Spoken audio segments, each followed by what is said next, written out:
सुप्रभात बच्चों, मैं मुकेश। आज हम कक्षा छठी विषय हिंदी चतुर्थ पाठ चौथा पाठ जो हमारा है वो 10 पुरानी चीज़ें। इस पाठ के हमने पिछली कक्षा में श्रुतलेख एक शब्दार्थ शब्द विशेष कर लिए थे। आज जो हम इस पाठ का अभ्यास करेंगे तो सबसे पहले अभ्यास में मुख से जो मौखिक प्रश्न उत्तर हैं वो देखते हैं। लेखिका को इतवार क्यों अच्छा लगता था? जो लेखिका थी उसे इतवार यानी कि रविवार क्यों अच्छा लगता था? यानी जो लेखिका थी वो ये क्यों कहती है कि उसे जो संडे है, जो रविवार है, वो सबसे अच्छा लगता था। उसके पीछे क्या कारण था ये हमें इसमें बताना है। तो इसका उत्तर लिखना है, क्योंकि इस दिन और दिनों जैसी जल्दी नहीं होती है। क्योंकि इस दिन और दिनों जैसी जल्दी नहीं होती है। दोबारा से सुन लीजिए उत्तर, क्योंकि इस दिन और दिनों जैसी जल्दी नहीं होती है। यानी कि इतवार को हम आराम सभी जो हमारे कार्य हैं वो आराम से करते हैं, क्योंकि ये छुट्टी का दिन होता है, अवकाश रहता है इस दिन।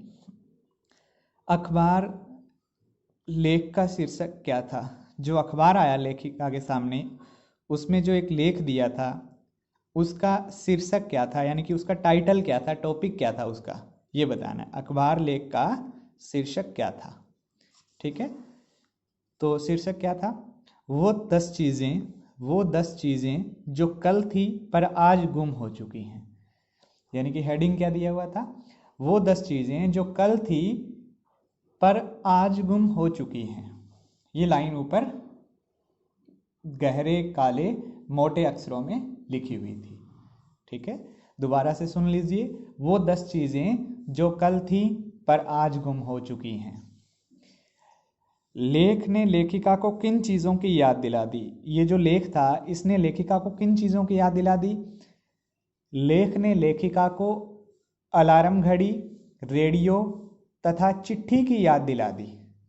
लेख ने लेखिका को अलार्म घड़ी, रेडियो तथा चिट्ठी की याद दिला दी।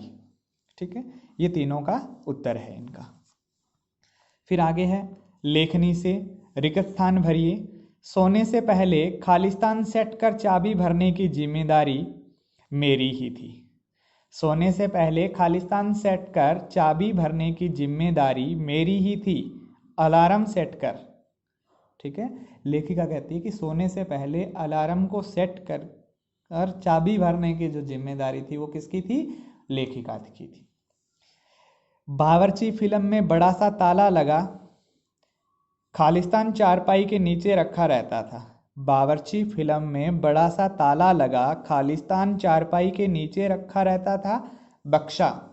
ठीक है, क्या नीचे रखा रहता था चारपाई के? बक्सा। अब हम यहाँ आगे आते हैं, जो गए है। क्या आपने कभी खालिस्तान में चिट्ठी डाली है? क्या आपने कभी खालिस्तान में चिट्ठी डाली है? लाल डिब्बे में। ठीक है, क्या आपने कभी लाल डिब्बे में चिट्ठी डाली है? तो यहाँ लाल डिब्बे का मतलब ये है कि जो पोस्ट ऑफिस होता है उसके आगे जो डाक पेटी होती है, यानी कि पोस्ट बॉक्स होता है जिसमें लोग अपने खत, चिट्ठी, लेटर आदि डाल करके आते हैं, उसको वो किस रंग का होता है? लाल रंग का होता है। एक लाल रंग का डिब्बा डाक घर के बाहर लगा होता है जिसको पोस्ट बॉक्स या डाक पेटी कहते हैं। ठीक है, आधुनिक जो आज का समय है, अब तो शायद ही कहीं ये दुर्लभ है देखना भी, लेकिन जो पहले यानी कि आज से 20 साल पहले की बात करें हम, 20-25 साल पहले की, तो उस समय हर गांव में एक जो सार्वजनिक स्थल होता था वहाँ एक लाल रंग का बॉक्स लिखा होता था, ऊपर लिखा होता था डाक पेटी या फिर पोस्ट बॉक्स। ठीक है, उसमें से डाकिया प्रतिदिन डाक निकाल करके ले जाता था और वो डाक आगे भेज देता था। ठीक है, फिर खालिस्तान एकमात्र चैनल होता था। खालिस्तान एकमात्र चैनल होता था। दूरदर्शन एकमात्र चैनल होता था, यानी कि उस समय में, ठीक है, आज से 20-25 साल पहले एक ही चैनल होता था, वो था दूरदर्शन।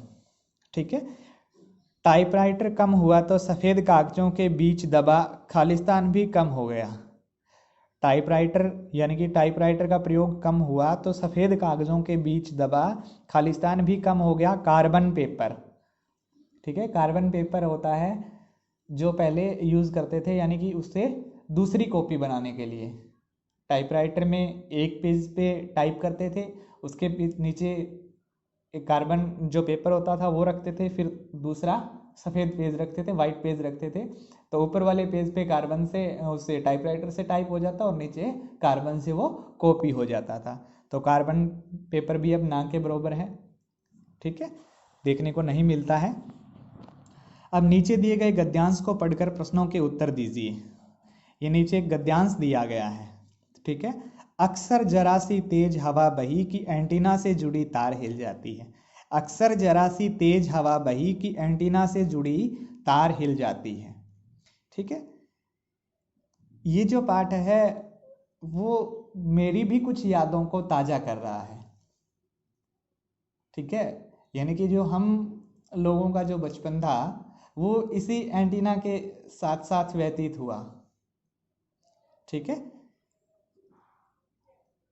तो अब देखिए यहाँ ये गद्यांश दिया गया है। गद्यांश है, अक्सर जरा सी तेज हवा बही कि एंटीना से जुड़ी तार हिल जाती। ये एंटीना किसके थे तथा कहाँ लगे होते थे, ठीक है। ये एंटीना टीवी के थे, ठीक है। ये एंटीना किसके थे, टीवी के थे, तथा कहाँ लगे होते थे, घरों की छत पर लगे होते थे। यानी कि पहले क्या होता था, हर लगभग घरों की छतों पर एंटीना होते थे। किसके होते थे एंटीना, टीवी के लिए, इनसे टीवी चलता था, ठीक है। फिर तार हिलने का क्या प्रभाव पड़ता था, तार हिलने का क्या प्रभाव पड़ता था, तार हिलने से टीवी की तस्वीरें तेजी से हिलने लगती थी और या फिर रुक जाती थी। यानी कि टीवी में जो कुछ फोटो आ रही होती थी वो या तो हिलने लग जाती थी या फिर रुक जाती थी, ठीक है। तो इसका उत्तर लिखना, तार हिलने से टीवी की तस्वीरें या तो तेजी से हिलने लग जाती या फिर रुक जाती थी, ठीक है।